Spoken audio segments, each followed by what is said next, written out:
7h56, l'heure du Zoom Eco. Nico Saliagas avec Anne-Laure Jumet. Le Zoom Eco, 280 salariés d'Escoval attendent toujours une décision de justice pour la reprise de leur site de Saint-Saulve dans le Nord. L'audience prévue hier au tribunal a été reportée de 2 semaines. Un dossier qui s'enlise, Anne-Laure Jumet, et qui pourrait être le Florange d'Emmanuel Macron.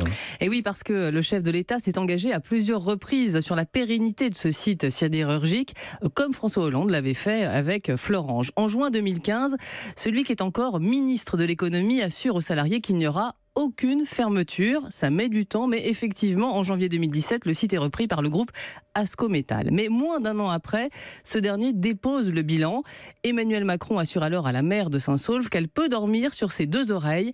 Quelques jours plus tard, le repreneur choisi par le tribunal ne veut pas du site de Saint-Saulve. Retour à la case départ. Et aujourd'hui, on a une seule offre ferme, celle du franco-belge Altifort. Problème, elle n'a pas du tout les financements suffisants, explique-t-on à Bercy. Et que fait l'État ? Il cherche une solution, j'imagine, concrète ? Bien sûr, d'autant qu'il est indirectement actionnaire de Vallourec via la Banque publique d'investissement. Vallourec auquel le repreneur demande un soutien financier important. Mais le groupe ferme la porte, le projet étant selon lui beaucoup trop fragile et trop cher. 51 millions d'euros, dit-il, sur 3 ans. Alors faut-il tordre le bras à Vallourec ? Pour Bercy, ça ne semble pas être une option. Le groupe est déjà en difficulté. Il emploie quand même 2800 salariés en France. Donc attention à ne pas le mettre en danger, dit-on dans l'entourage de Bruno Le Maire. Malgré tout, le ministre de l'économie veut montrer qu'il est actif. Il a avancé hier une proposition pour 1 euro d'argent privé. L'État mettra 1 euro d'argent public.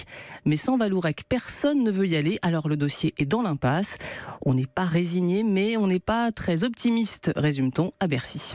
Est-ce qu'Emmanuel Macron a l'intention de retourner à Saint-Saulve bientôt ? En tout cas, il ne sera pas loin, à un moment stratégique, puisque le 8 novembre, au lendemain de l'audience du tribunal, il sera à Maubeuge pour les commémorations de la Première Guerre mondiale.